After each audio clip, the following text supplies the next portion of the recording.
नमस्कार साथियों, आप सभी का स्वागत है दर्पण सिविल सर्विसेज के यूट्यूब चैनल पर। और आज हम डिस्कस करेंगे डेली 43 डेली मेंस क्वेश्चन के आंसर्स। तो दर्पण सिविल सर्विसेज द्वारा चलाए जा रहे 75 days daily mains answer writing programme के तहत ये डे 43 डेली मेंस क्वेश्चन दिए जा रहे हैं, जिनमें से हमें इन क्वेश्चन के मॉडल आंसर डिस्कस करने। तो हम पहले देख लेते हैं इन क्वेश्चनों को। तो पहला क्वेश्चन क्या दिया, लॉर्ड चेम्सफोर्ड। और दूसरा क्वेश्चन रहनुमाई मजायदा याशन सभा, है ना। और तीसरा क्वेश्चन क्या दिया हुआ, जिन्ना फार्मूला। चौथा क्वेश्चन स्वैली की लड़ाई। पांचवा क्वेश्चन ब्लैक होल की घटना दी हुई है। ये ब्लैक होल की घटना जियोग्राफी वाली ब्लैक होल की घटना नहीं है, ये हिस्ट्री वाली है ना। और जो 5 मार्क्स के क्वेश्चन दिए गए थे, आंग्ल मैसूर युद्ध के परिणाम हुए, है ना। क्या परिणाम हुए उनका हमको वर्णन करना है। दूसरा क्वेश्चन क्या दिया, मोपला विद्रोह पर टिप्पणी लिखे। तीसरा क्वेश्चन दिया गया सीताबर्डी के युद्ध का वर्णन करें, जो मध्य प्रदेश से संबंधित है ना। और 11 मार्क्स का पहला क्वेश्चन क्या दिया गया है कि मध्य प्रदेश में सविनय अवज्ञा आंदोलन में महिलाओं की भूमिका का स्पष्ट वर्णन करें। तो ये हमारे आज के थे क्वेश्चन। इन क्वेश्चन को अब हम डिस्कस करेंगे, जिसके मॉडल आंसर के रूप में हमें डिस्कस करना है। इससे पहले वीडियो शुरू करने से मैं दो चीज़ और आपको बता दूं कि दर्पण सिविल सर्विसेज द्वारा 2 और प्रोग्राम चलाए जा रहे हैं, जिसमें से पहला है एमपीपीएससी प्री के 25 क्वेश्चन सुबह दिए जाते हैं, जिसका writing discussion with YouTube discussion भी मतलब वीडियो डिस्कशन भी उपलब्ध कराया जाता है, जिसको आप देखना बिल्कुल ना भूलें। अगर आप एमपीपीएससी की तैयारी कर रहे हैं और अदर एग्जाम्स की भी कर रहे हैं, तब भी देखना ना भूलें, है ना।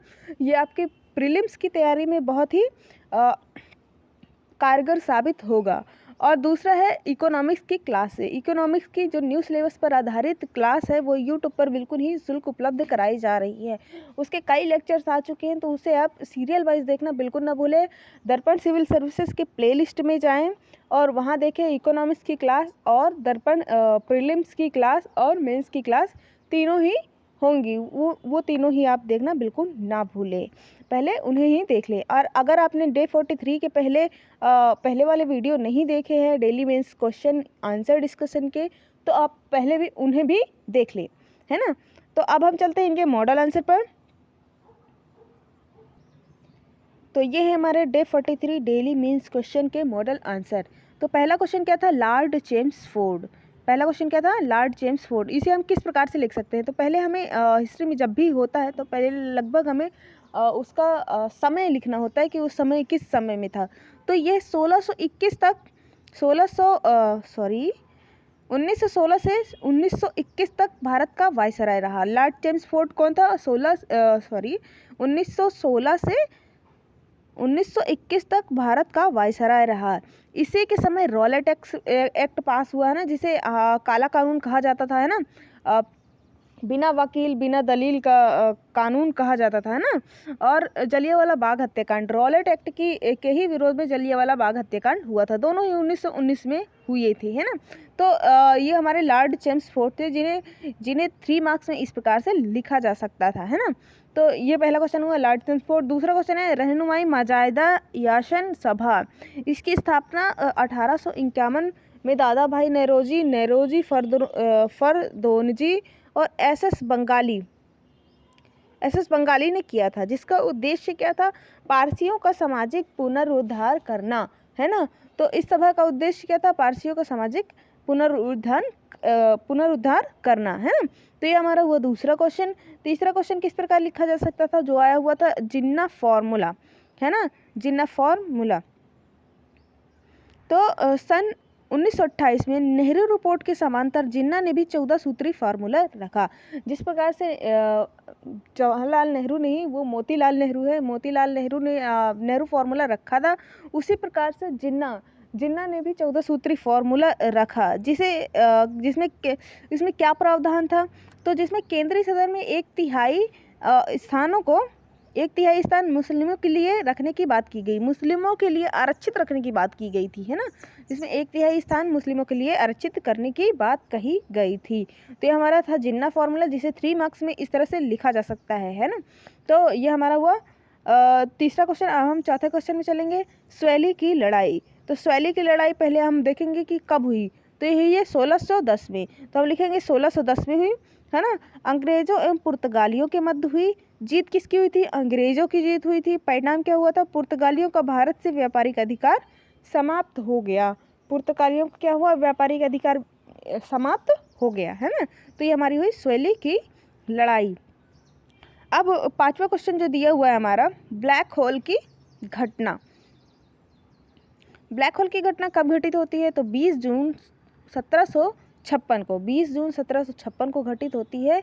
एक 18/11 आकार की एक काल कोठरी होती है, जिसमें 146 अंग्रेजों को सिराजुद्दौला द्वारा बंद कर दिया जाता है ना। तो वो रात को बंद कर दिया जाता है और सुबह उसको खोला जाता है। केवल 23 अंग्रेज ही उसमें जिंदा बचते हैं। तो ये हमारी क्या कहलाती है? ब्लैक होल की घटना कहलाती है ना। तो ये हमारी हुई ब्लैक होल की घटना। अब हमारे होते हैं 3 मार्क्स के क्वेश्चन सारे होते हैं, है ना। अब हम चलते हैं 5 मार्क्स के क्वेश्चन में। तो पहला हमारा क्वेश्चन लिखा हुआ है, आंग्ल मैसूर युद्ध के क्या परिणाम हुए, है ना। जो आंग्ल मैसूर युद्ध हुए थे उनके परिणाम क्या हुए, है ना। तो आंग्ल मैसूर युद्ध किसके किसके बीच में? अंग्रेज एवं मैसूर शासकों के बीच हुए, है ना। कब से कब तक? 1767 से 1792 के बीच अलग अलग समय काल में 3 युद्ध हुए हैं, है ना, अलग अलग समय काल में। तो इन समय खंडों में चले जिनके संयुक्त परिणाम निम्न है। तो इनके जो परिणाम है वो ये है। पहला था मैसूर राज्य का उत्तर पूर्वी भाग निज़ाम को मिला। जो मैसूर राज्य था, मैसूर राज्य कहाँ था? मैसूर राज्य दक्षिण भारत में पड़ता था, यहाँ पास, है ना। तो इसका उत्तर पूर्वी ये भाग किसको मिल गया? ये भाग मिल गया निज़ाम को मिल गया, है ना। तो ये निज़ाम को मिल गया। अधिकांश हिस्सों पर अंग्रेजों का कब्जा हुआ, है ना। जो मैसूर के अधिकांश क्षेत्र हैं उस पर किसका कब्जा हुआ? अंग्रेजों का कब्जा हुआ। दक्षिणी क्षेत्र में मैसूर के अल्पवयस्क पुत्र को लौटाया गया। जो भी मैसूर का जो दक्षिणी क्षेत्र था वो उसके मैसूर के अल्पवयस्क पुत्र को लौटा दिया गया, है ना। और दक्षिण में अंग्रेजों का एकमात्र शत्रु मैसूर का भी अंत हो गया।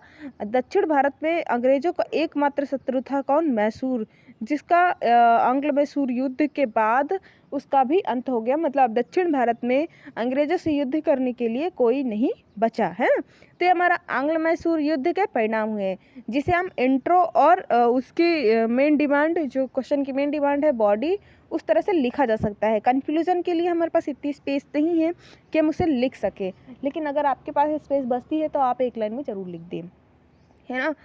अब हम चलते हैं नेक्स्ट क्वेश्चन में, मोपला विद्रोह। तो मोपला विद्रोह पर टिप्पणी लिखें, है ना। तो हमें इस पर टिप्पणी लिखना है, मतलब हम इसे किसी भी तरह से लिख सकते हैं, बस इसे हमको पूरा लिखना है ना। तो हम इसे कुछ भागों में बांट लेंगे। जैसे कब हुआ ये विद्रोह हुआ 1900 सॉरी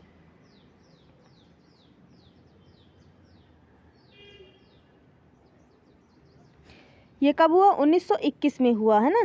क्षेत्र केरल का मालाबार क्षेत्र। हम इन्हीं छोटे छोटे पॉइंट्सों में लिखेंगे, पॉइंट बना करके। तो कब हुआ? 1921 में हुआ। क्षेत्र क्या था? केरल का मालाबार क्षेत्र।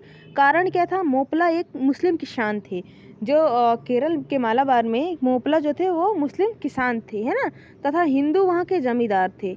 वहाँ हिंदू जमींदार थे, जहाँ हिंदू जमींदारों द्वारा अत्याचार, उच्च लगान वसूली हेतु दमनकारी रणनीति अपनाई गई, है ना। जो उच्च लगान वसूली कर रहे थे तो उसके कारण अत्याचारी रणनीति अपनाई गई और शोषणकारी रणनीति अपनाई गई, मतलब उनसे ज़्यादा लगान वसूला गया, है ना। तो ये वहाँ का कारण बना विद्रोह का। तो इसकी रणनीति क्या थी? राष्ट्रीय नेताओं से संपर्क स्थापित कर। तो वहाँ के मोपला जो मुस्लिम थे वो राष्ट्रीय नेताओं से संपर्क स्थापित करते हैं एवं हड़ताल जुलूस करते हैं, है ना। तो हड़ताल जुलूस के माध्यम से ये विद्रोह करते हैं। विद्रोह ने सांप्रदायिक रूप लिया। अब वहाँ मुस्लिम और हिंदुओं के बीच में हो रहा है ना, मुस्लिम और हिंदू के बीच में हो रहा, तो सांप्रदायिक रूप उनका जो विद्रोह है वो सांप्रदायिक रूप में आने लगा, है ना। और इसका परिणाम क्या हुआ? यही कारण था, सांप्रदायिक कारण ही था जिसके कारण ये विद्रोह क्या हो गया, कमज़ोर हो गया। तो सांप्रदायिक कारण से ही विद्रोह कमज़ोर हुआ। तो ये हमारा होता है मोपला विद्रोह। अब हम आगे चलते हैं। तो आगे जो क्वेश्चन दिया गया सीताबर्डी का युद्ध का वर्णन करें, है ना, सीताबर्डी के युद्ध का वर्णन करें। तो सीताबर्डी का युद्ध हम देखते हैं। तो इसमें हम लिखेंगे पहले इंट्रो, है ना। तो यह युद्ध 1818 में अंग्रेजों एवं अप्पाजी भोसले के बीच में हुआ। यह युद्ध 1818 में अंग्रेजों एवं अप्पाजी भोसले के बीच में हुआ। इसका कारण क्या था, अंग्रेजों की राज्य विस्तार नीति। इसका कारण क्या था, अंग्रेजों की राज्य विस्तार नीति। और दूसरा कारण क्या था, मराठा द्वारा सक्रिय प्रतिरोध करना। ये मराठा कौन थे, ये मराठा अप्पाजी भोसले ही थे जो अंग्रेजों का सक्रिय प्रतिरोध कर रहे थे। तो पहला कारण क्या है, अंग्रेजों की राज्य विस्तार नीति। दूसरा, मराठा द्वारा सक्रिय प्रतिरोध करना। और युद्ध क्या था, प्रारंभ में अंग्रेजों की हार होती है परंतु बाद में अंग्रेजों की जीत हो जाती है ना। पहले वह हार जाते हैं अप्पाजी भोसले से, परंतु बाद में वह जीत जाते हैं, है ना। और इसका परिणाम क्या हुआ ओवरऑल इस युद्ध का, तो इस युद्ध के पश्चात युद्ध व्यय के रूप में पूरे प्रदेश को सदा के लिए अंग्रेजों को सौंप देने की मांग की गई। चूँकि यहाँ पर अंग्रेज जीत चुके थे तो वह अपने युद्ध व्यय के रूप में अंग्रेजों ने पूरे मध्य प्रदेश को, पूरे प्रदेश को मांगा, है ना, मतलब उसकी बात रखी कि वो हमें पूरा प्रदेश, है ना, पूरा प्रदेश दें, है ना। अधिकांश क्षेत्र में अंग्रेजों का अधिकार हो गया और उन्हें देना भी पड़ा और अधिकांश क्षेत्र में अंग्रेजों का अधिकार हो गया। तो ये हमारा था सीताबर्डी का युद्ध जो मध्य प्रदेश हिस्ट्री से संबंधित है। अब हम आगे चलते हैं 11 मार्क्स के क्वेश्चन पर।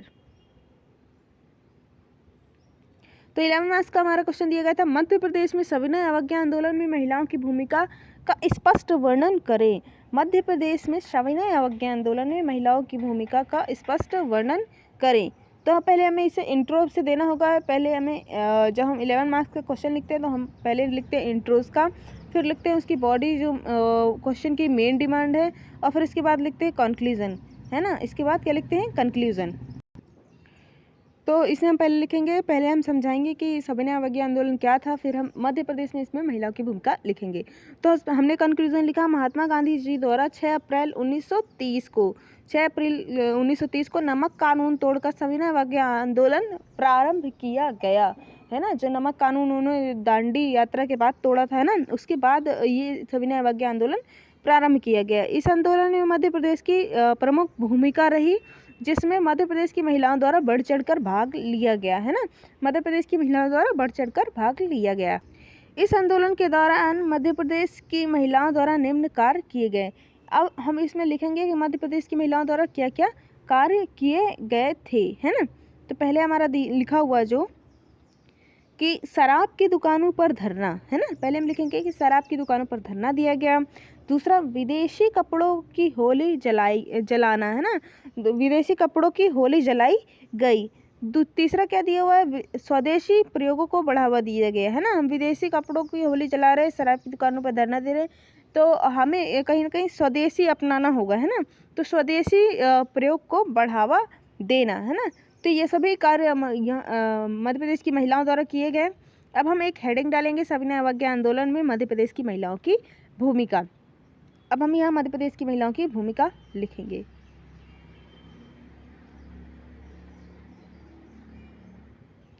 जैसा कि हमने यहाँ पास लिखा जबलपुर क्षेत्र में किस प्रकार से यहाँ की महिलाओं ने भूमिका निभाई।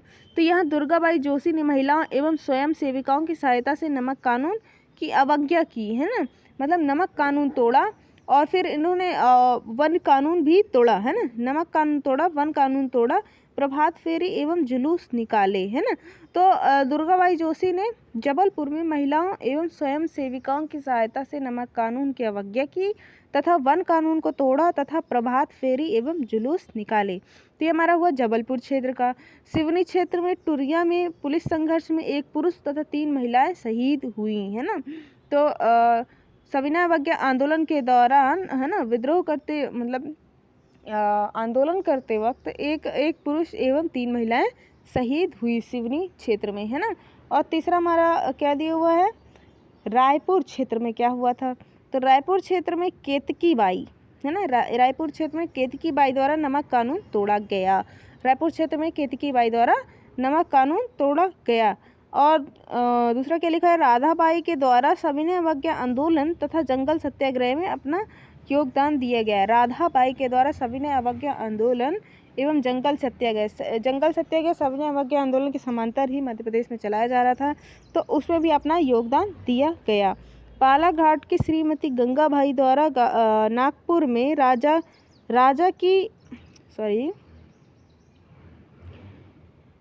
बालाघाट की श्रीमती गंगाबाई के द्वारा नागपुर में सभा की गई है ना, नागपुर में सभा की गई, फलस्वरूप 6 महीने की जेल हुई। उन्होंने सभा की है ना, आंदोलन की, इस वजह से उन्हें 6 महीने की जेल हो गई बालाघाट की श्रीमती गंगाबाई को, है ना।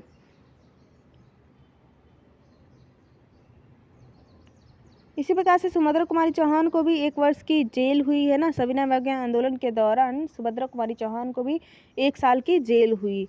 खंडवा से कस्तूरीबाई उपाध्याय जो कि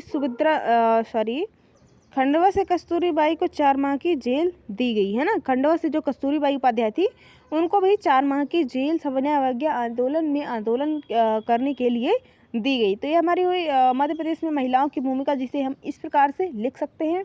और इसका कंक्लूजन जब हम लिखेंगे तो लिखेंगे मध्य प्रदेश में सविनय अवज्ञा आंदोलन में यहाँ की महिलाओं ने बढ़ चढ़कर हिस्सा लिया, है ना। तो ये हमारा हो गया कंक्लूजन। तो इस प्रकार से हम लिख देंगे कि लिखेंगे जो इस क्वेश्चन में की डिमांड है कि मध्य प्रदेश में सविनय अवज्ञा आंदोलन में मध्य प्रदेश की महिलाओं की भूमिका का वर्णन करें। तो ये हमारी हो गई मध्य प्रदेश की महिलाओं की भूमिका। और यह आज हमारे होते हैं day 43 daily means answer question के आंसर कंप्लीट होते हैं।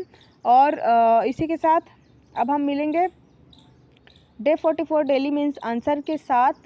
और अगर आपको ये वीडियो अच्छी लगी हो तो आप लाइक कर दें, हमारे वीडियो को लाइक कर दें, हमारे चैनल को सब्सक्राइब कर दें इसी तरह की और वीडियो पाने के लिए।